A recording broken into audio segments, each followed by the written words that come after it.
Assalamualaikum warahmatullahi wabarakatuh. Innal hamdalillah nahmaduhu wa nasta'inuhu wa nastaghfiruh wa natubu ilaihi wa nastahdi wa na'udzu billahi min shururi anfusina wa min sayyiati a'malina. Man yahdihillahu fala mudilla lahu wa man yudlil fala hadiya lahu. Asyhadu an la ilaha illallah wahdahu la syarika lah wa asyhadu anna Muhammadan abduhu wa rasuluh. Allahumma salli ala nabiyyina Muhammadin wa ala alihi wa sahbihi wa man tabi'ahum bi ihsanin ila yaumiddin.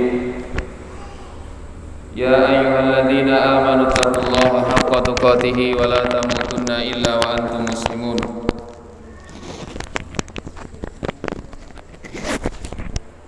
Ya ayyuhan nasu taqu rabbakumul ladzi khalaqakum min nafsin wahidah wa khalaqa minha zawjaha wa bassa minhuma rijalan katsiran wa nisaa'a wattaqullaha alladzi tasaaluna bihi wal arham innallaha kana 'alaikum raqiba. Ya ayyuhalladzina amanu taqullaha wa qulu qawlan sadida yuslih lakum a'malakum wa yaghfir lakum dhunubakum wa man yuti'illaha wa rasulahu faqad faza fawzan 'azima. Amma ba'd.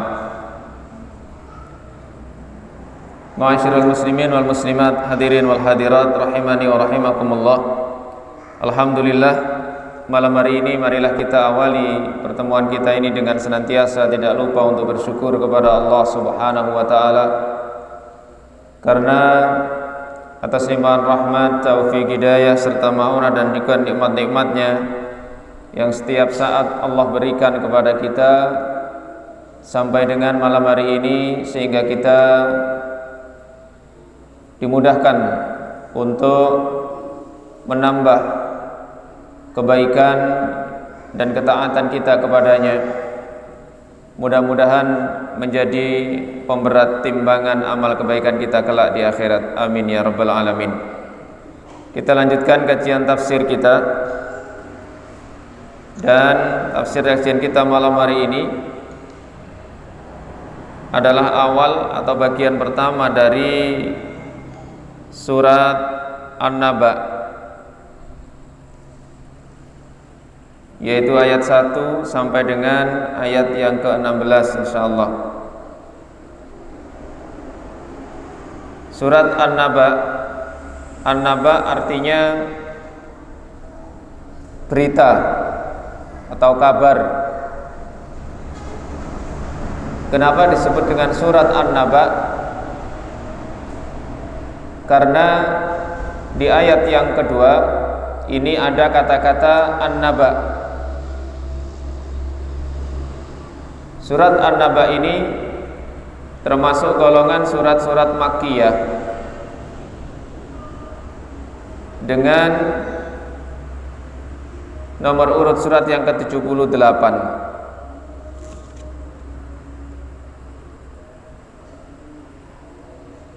Kita baca ayatnya terlebih dahulu. A'udzu billahi minasyaitonir rajim. Bismillahirrahmanirrahim. Amma yatasaalun 'anil naba'il 'adzim alladzi hum fihi mukhtalifun. Kalla saya'lamun, thumma kalla saya'lamun.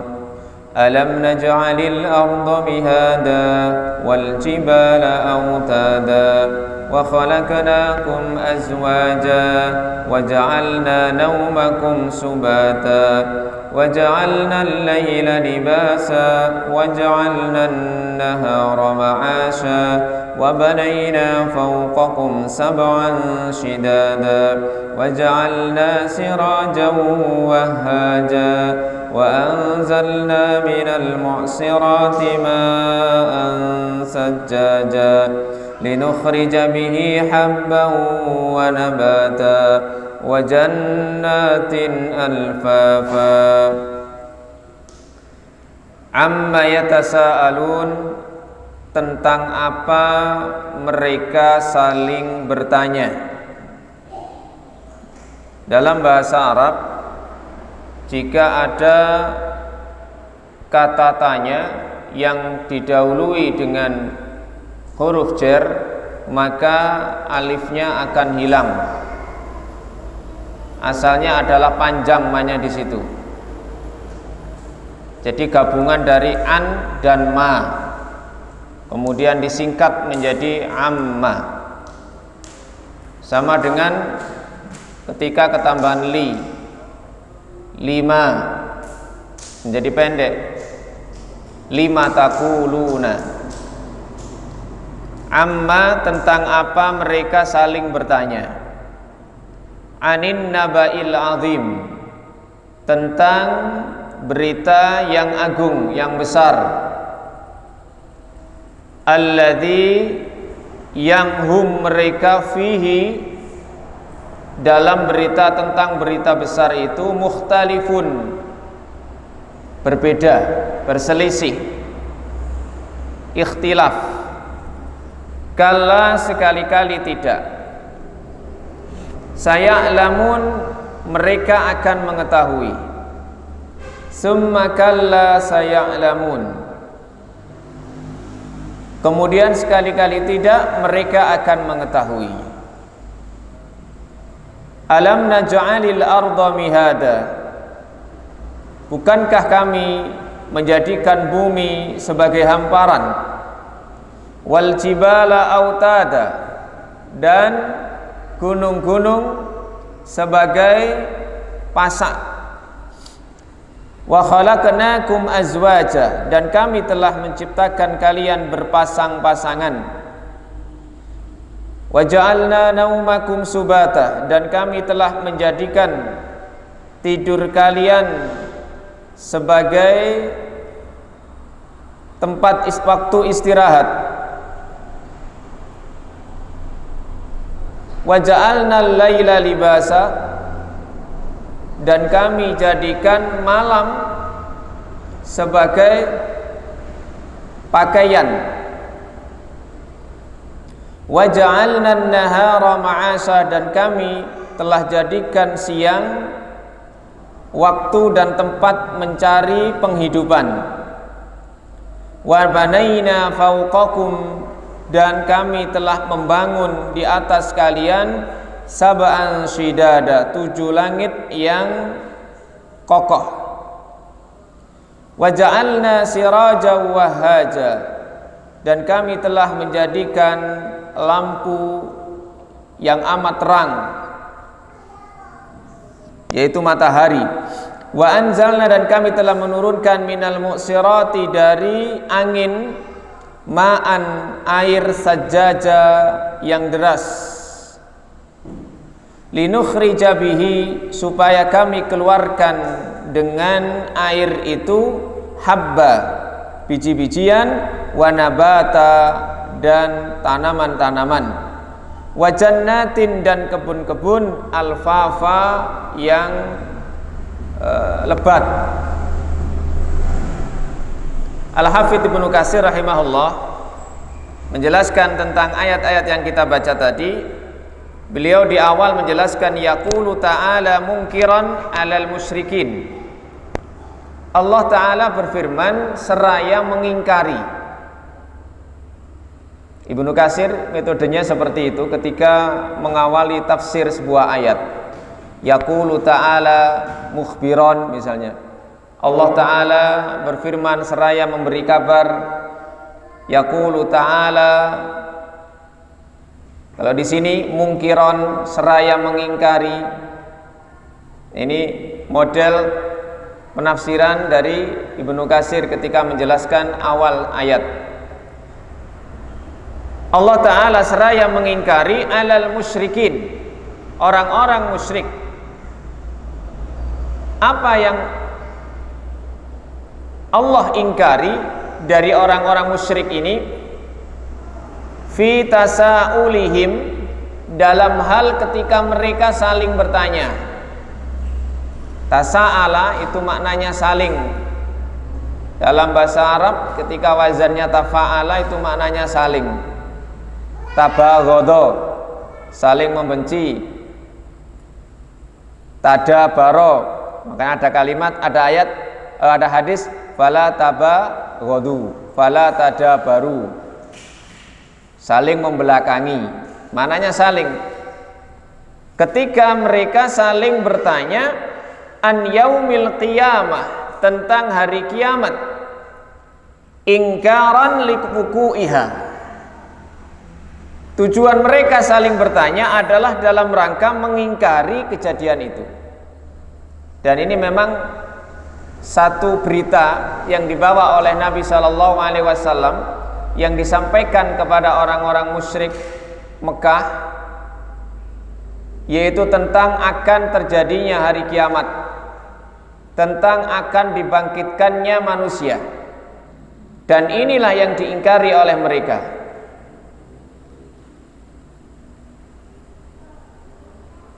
Mereka tidak akan percaya bahwa tubuh yang sudah hancur, tinggal tulang atau bahkan tulang itu sudah hancur, akan hidup kembali.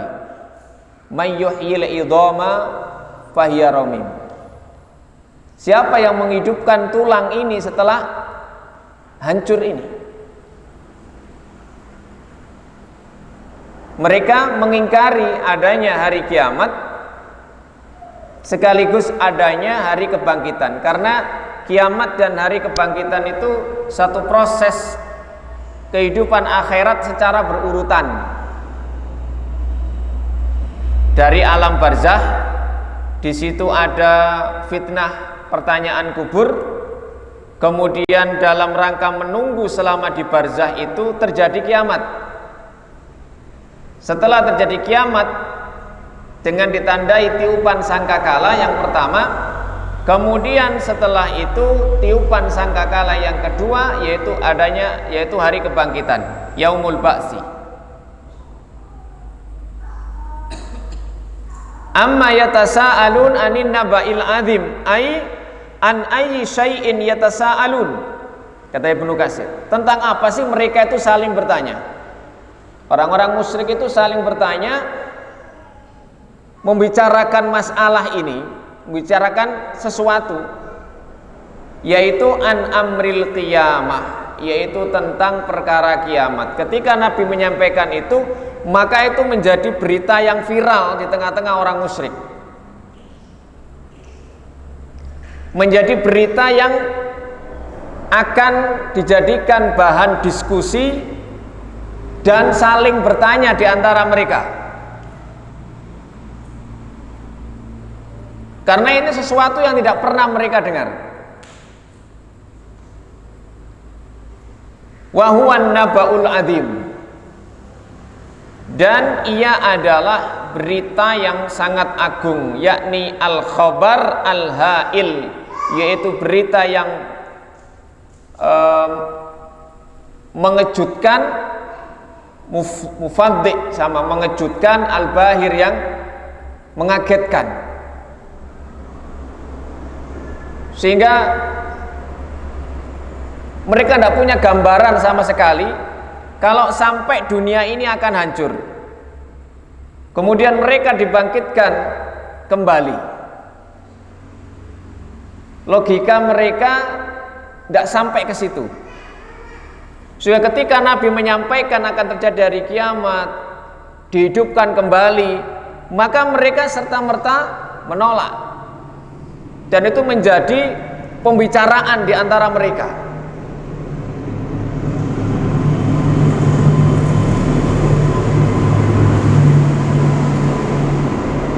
Kenapa? Karena tentang hari kiamat itu bagi mereka adalah sebuah kontroversi, berita yang sama sekali berbeda dengan apa yang selama ini mereka yakini. Jadi kalau sekarang mungkin berita apa gitu sehingga menjadi viral di warung-warung, di mana, di majelis-majelis orang duduk-duduk, itu menjadi bahan pembicaraan. Qatadah dan Ibnu Zaid mengatakan yang dimaksud dengan an-naba'ul azim al-ba'su ba'dal maut. Jadi berita yang agung itu maksudnya, kata Qatadah dan Ibnu Zaid, adalah kebangkitan setelah kematian. Ada juga seperti Mujahid mengatakan bahwa yang disebut dengan berita yang agung itu adalah Al-Quran. Tetapi Ibnu Katsir menyimpulkan wal adhar, yang lebih kuat, lebih jelas adalah yang pertama, yaitu pendapat yang mengatakan bahwa berita yang agung, berita yang besar itu adalah kiamat dan juga kebangkitan setelah kematian.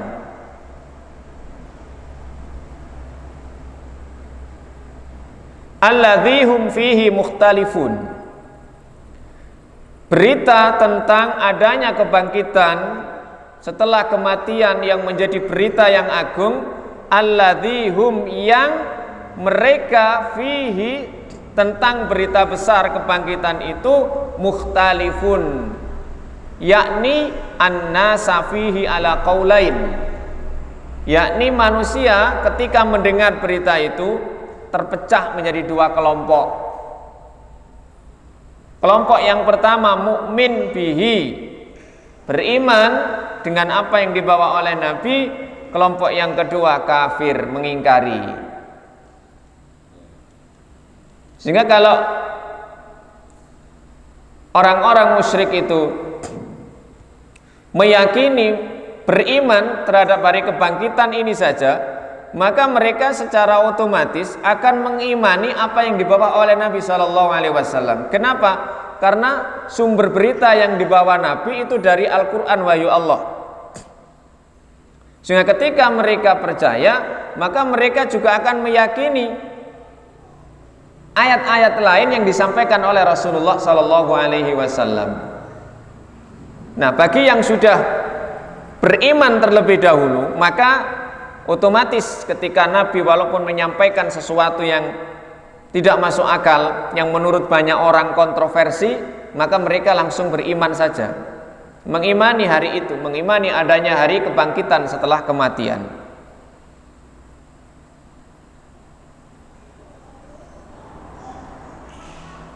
Orang Badui pun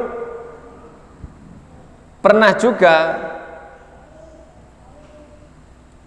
mengklarifikasi kepada Nabi SAW dengan bertanya langsung. Ketika Nabi menyampaikan hari kiamat, orang Badui ini langsung datang dengan bertanya, mata sa'ah, kapan sih Muhammad kiamat itu? Kok sampean kok cerita bolak-balik tentang kiamat? Banyak orang Badui nggih Kak. Bloko suto wong wis gak sungkan-sungkanan, wis langsung aja takon, mata sa'ah, kapan hari kiamat terjadi? Kemudian Nabi kan balik bertanya, wa ma'adatalaha, kamu tanya kapan terjadi kiamat, apa persiapanmu untuk menghadapinya? Kemudian Badui tadi menjawab, saya tidak punya persiapan apapun, saya hanya membawa cinta kepada Allah dan Rasulnya. Lalu kemudian beliau menyampaikan kata-kata yang sangat masyhur dan menjadikan salah seorang sahabat namanya Ibnu Mas'ud itu senengnya bukan main, anta ma'aman ahbabta. Ya wis, kalau kamu memang seperti itu, bawa rasa cinta, kamu akan dikumpulkan dengan orang yang kamu cintai. Maka Ibnu Mas'ud, saya tidak pernah sesenang ini semenjak saya masuk Islam, kecuali setelah mendengar pertanyaan Badui tadi dan dijawab oleh Nabi SAW dengan engkau dikumpulkan bersama dengan orang yang engkau cintai. Aku mencintai Rasulullah, aku mencintai Abu Bakar, mencintai Umar, mencintai Utsman, walaupun amalan saya tidak sebanding mereka, tapi saya berharap dengan rasa cinta yang saya bawa, aku akan dikumpulkan oleh Allah bersama mereka. Alladzi hum fihi mukhtalifun. Mereka ada dua kelompok, yaitu tadi mukminun bihi wa kafirun. Percaya, beriman, dan kufur, mengingkari. Nah, bagi orang yang mengingkari, kemudian Allah ajak berpikir untuk melihat sekelilingnya dari apa yang telah Allah ciptakan. Yang pertama, Allah berfirman, kalla Sekali-kali tidak. Wahai orang-orang yang mengingkari adanya hari kiamat, kalla bisa bermakna ojo koyok ngono. Jangan punya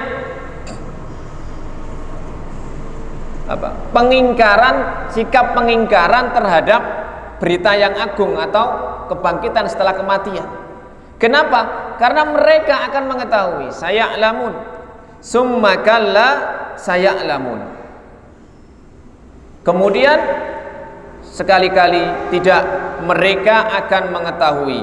Wa hadza tahdidun syadidun, dan ini adalah ancaman yang sangat keras, wa wa'idun, dan juga ancaman akidun yang sangat kuat. Syekh Al-Utsaimin di sini menyebutkan bahwa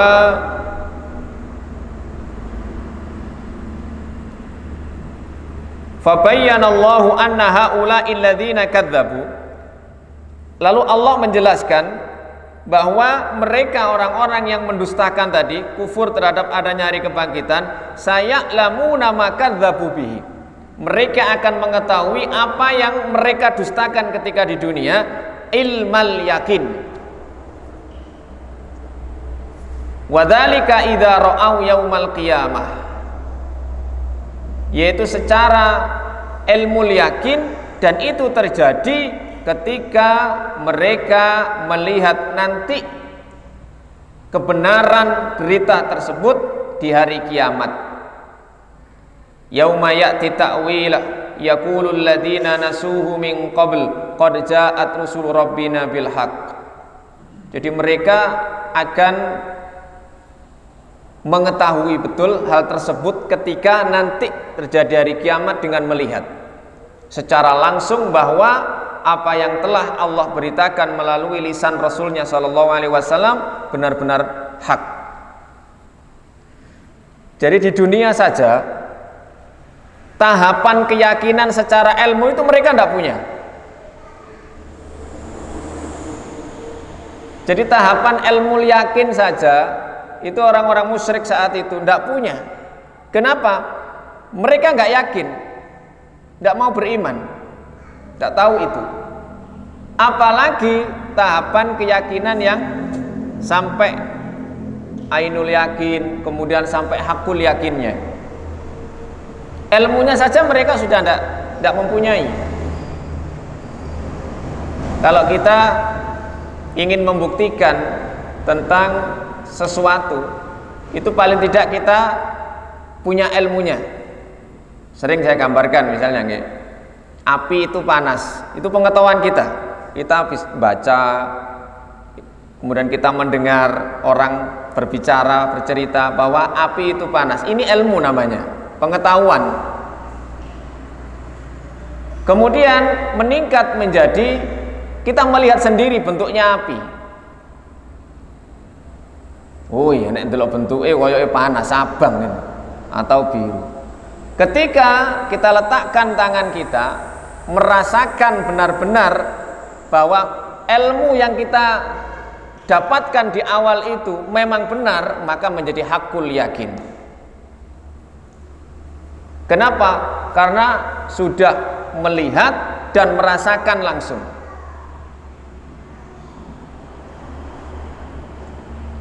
Kalla saya'lamun, summa kalla saya'lamun. Dan orang-orang musyrik yang mengingkari tadi itu ilmunya aja tidak punya. Sehingga mereka baru tahu nanti di hari kiamat.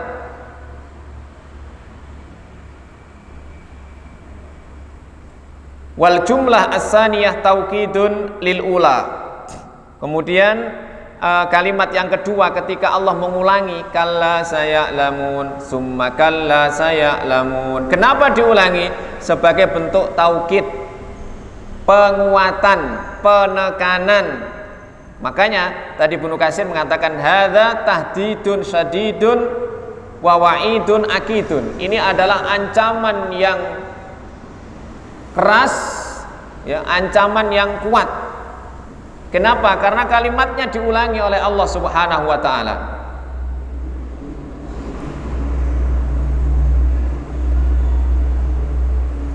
Nah, wal muradu bil ilmi alladzi tawa'adahumullahu bihi huwa ilmul yakin alladzi yushahidunahu ala hasabi ma ukhbiru bihi. Jadi ancaman Allah itu ya sebatas ilmu yang membuahkan keyakinan mereka. Baru ketika benar-benar di hari kiamat mereka akan merasakan, sehingga hakul yakin bahwa apa yang selama ini mereka dengar dari Rasulullah, dari utusan Allah Sallallahu Alaihi Wasallam itu hak benar adanya. Bukan hanya itu saja, Allah kemudian mengajak mereka berpikir supaya mereka dari yang asalnya mengingkari itu beriman. Ya. Dan ini rahasia dari Allah Subhanahu wa taala. Ya. Memang ada orang-orang yang dengan diajak berpikir itu yang asalnya mengingkari kemudian beriman. Ada yang memang sudah Allah tetapkan bahwa mereka tidak akan beriman kepada adanya hari kebangkitan itu. Summa syara'a ta'ala yubayyinu qudratahul 'azimah. Dan Ibnu Katsir.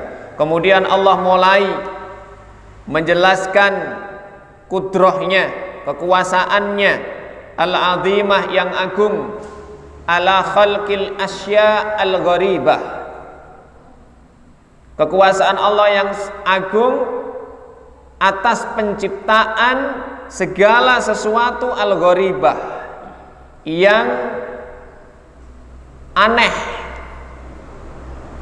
sesuatu yang menakjubkan, wal umurul ajibah, dan perkara-perkara yang menakjubkan, ad-dallah yang menunjukkan ala qudratihi atas kekuasaannya, ala ma yasha'u atas apa yang Allah kehendaki, min amril ma'ad wa ghairihi dari perkara tempat kembali nanti di akhirat dan yang lainnya. Wis nek awakmu gak percaya menungso iku bakal ditangekno maneh sakmarine mati ada hari kebangkitan, iki lho secara bertahap diajak berpikir. Yang pertama, alam naj'alil arda mihada. Bukankah Allah telah menjadikan bumi sebagai hamparan?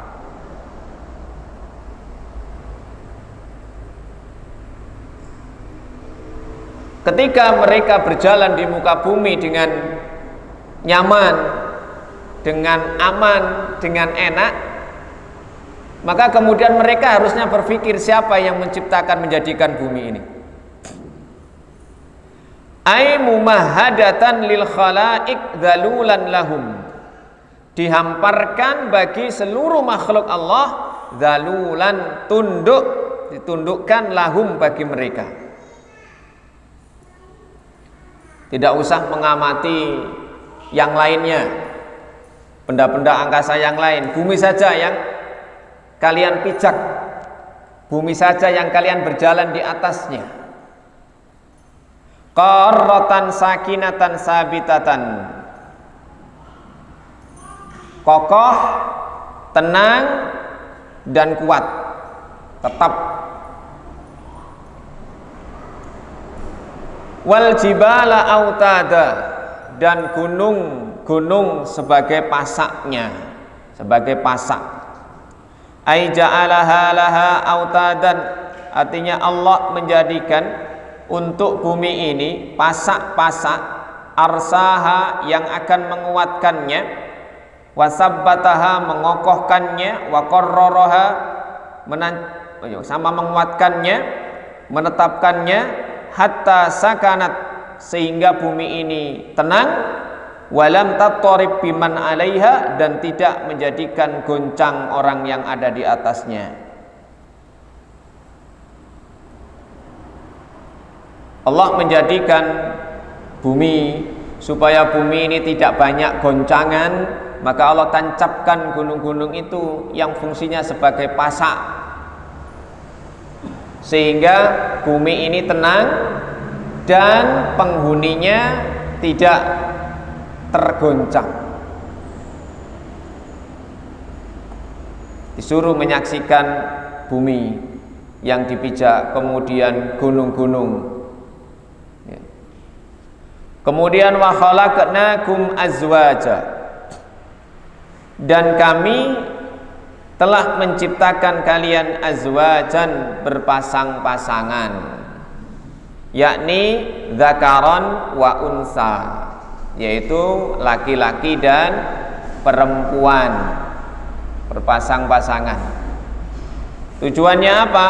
Yastamti'u kullun minhuma bil akhar, agar ya laki-laki dan perempuan ini bisa istimta.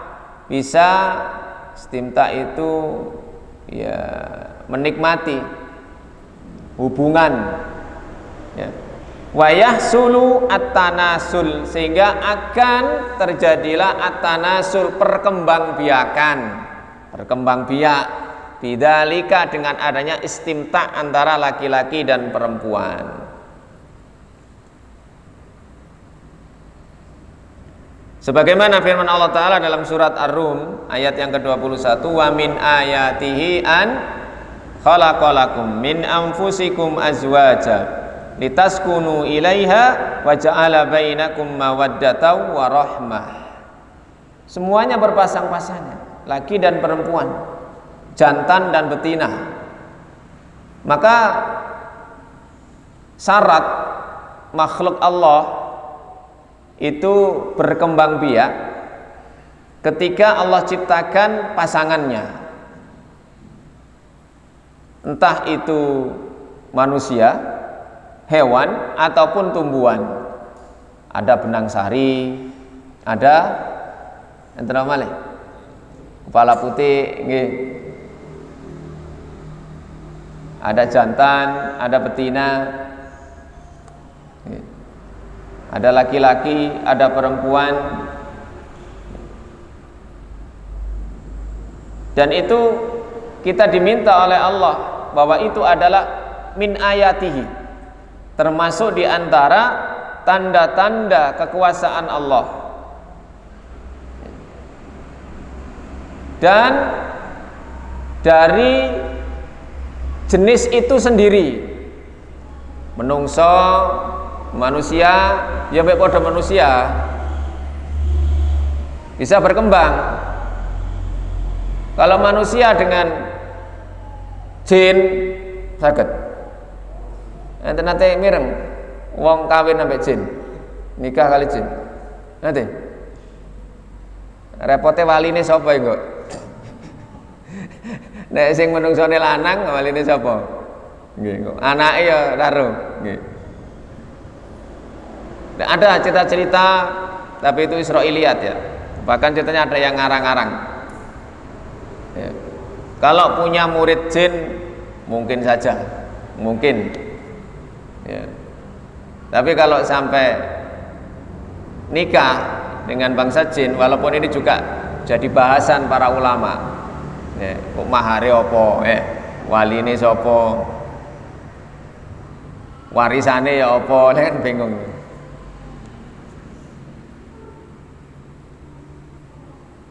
Hewan juga dengan hewan, ya, tumbuhan dengan tumbuhan.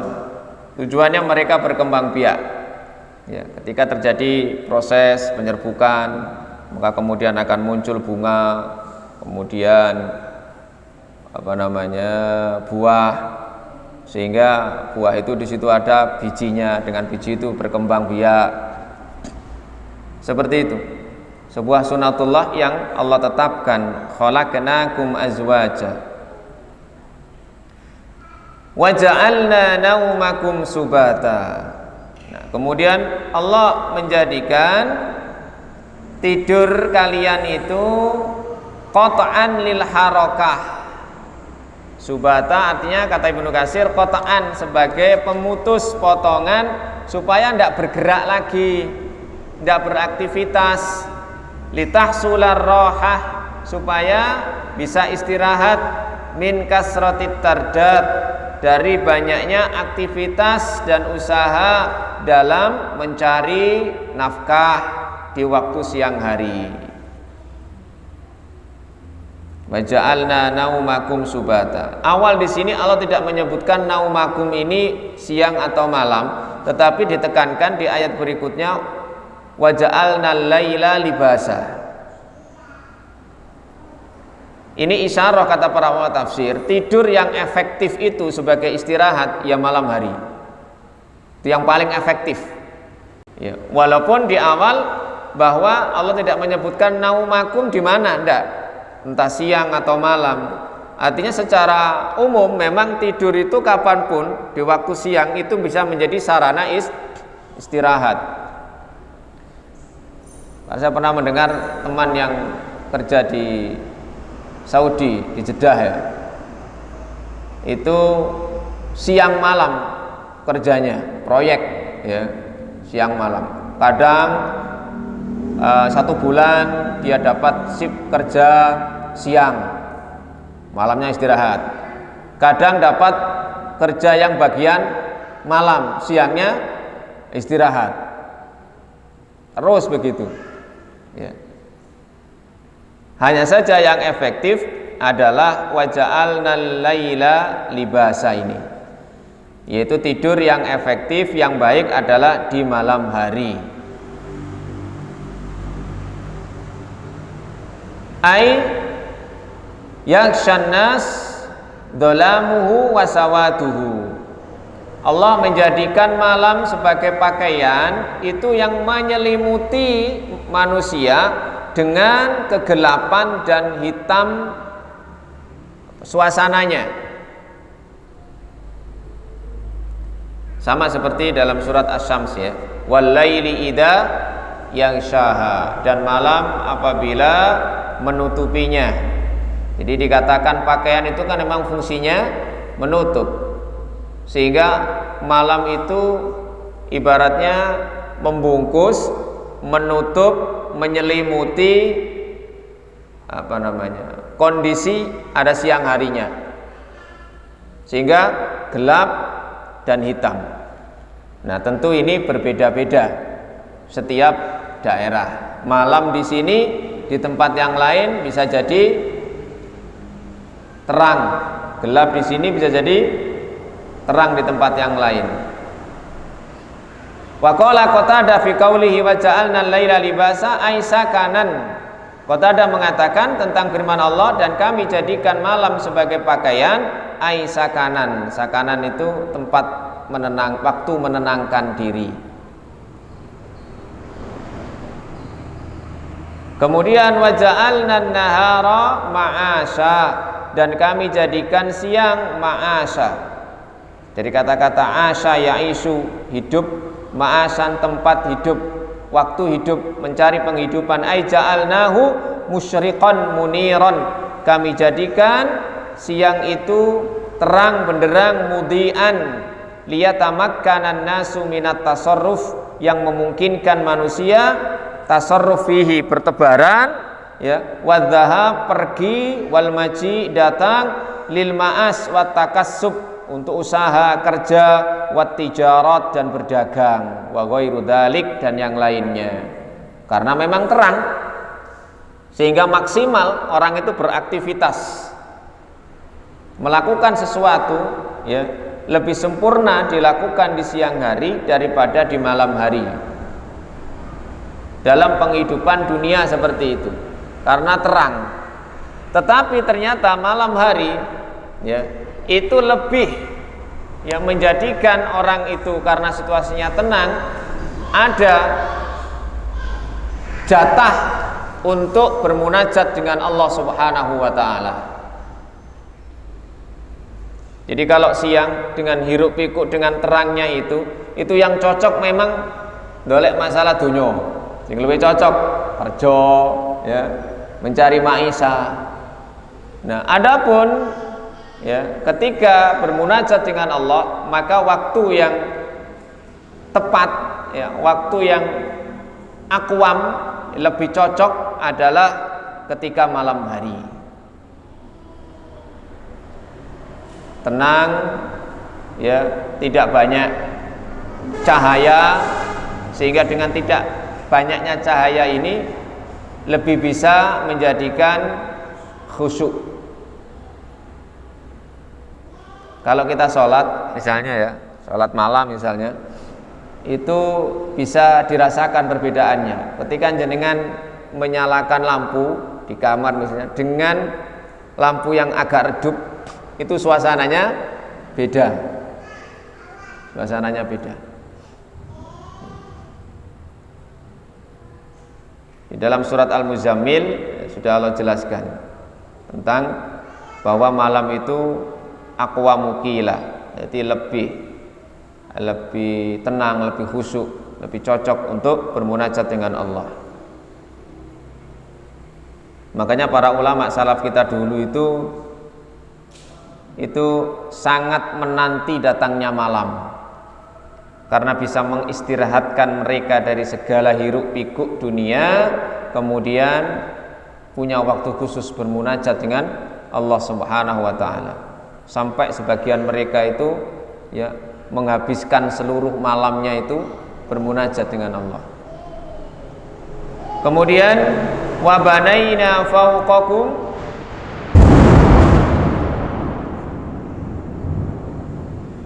fawqakum sab'an shidada, dan kami bangun di atas kalian sab'an shidada, yakni as-samawatis sab'a, yakni 7 langit itu, fittisaiha, dalam hal Allah meluaskannya, wartifaiha, meninggikannya, wa ihkamiha, dan menata dengan sebaik-baiknya, wa itqaniha, wa tazyiniha, menghiasinya, bil kawakib as-sawabit, dengan bintang-bintang as-sawabit yang tetap ataupun yang berpindah.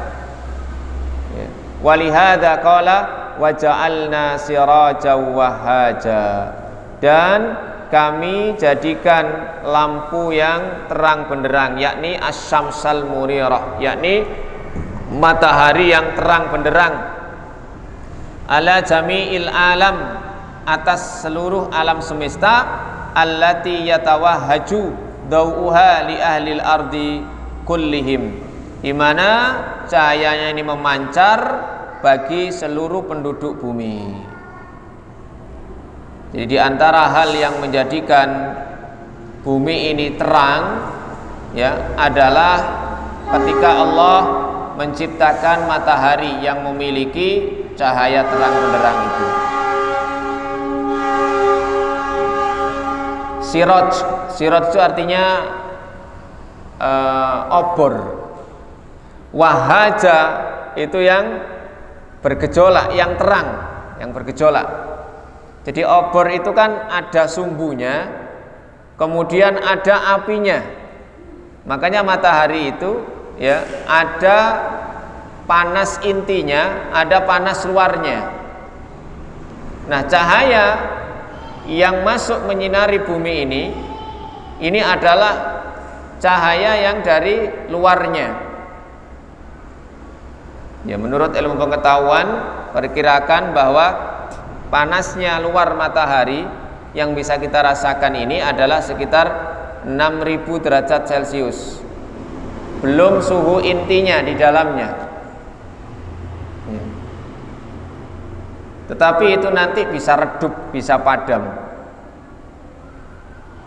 Ketika hari kiamat dan Allah benturkan dengan wajumi asyamsu wal qamar, dengan bulan.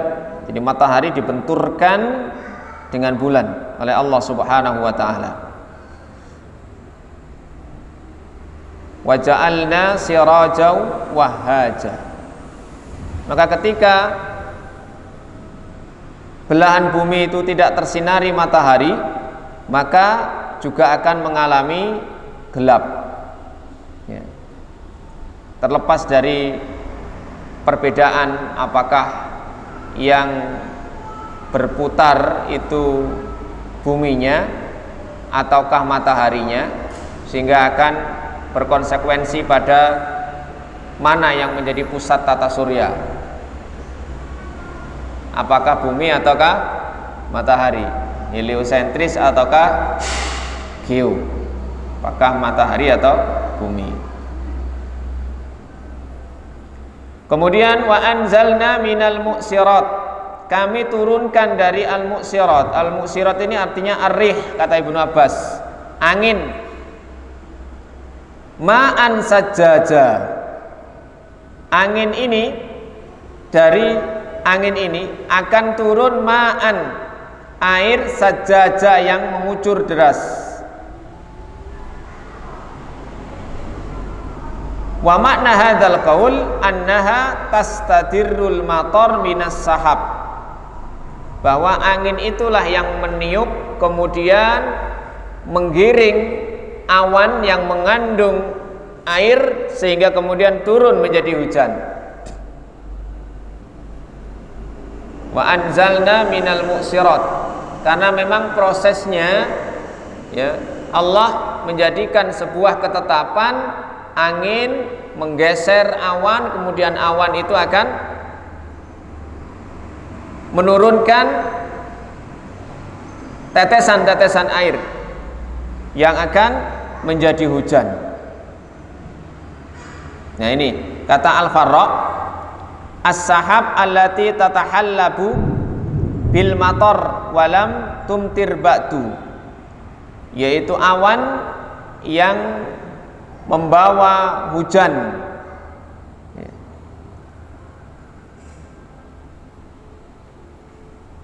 Sehingga walaupun di sini ada penafsiran yang lain, mu'sirat sini ada yang mengartikan langit, tetapi yang lebih kuat kata Ibnu Katsir adalah makna mu'sirat adalah angin.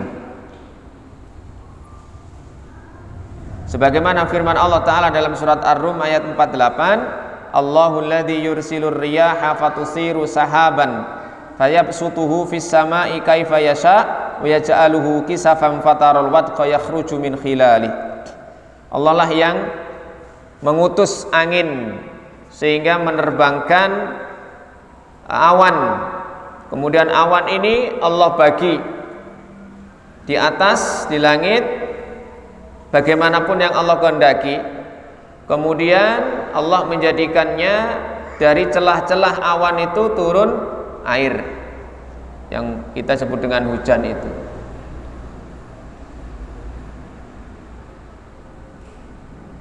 Kemudian Allah Ta'ala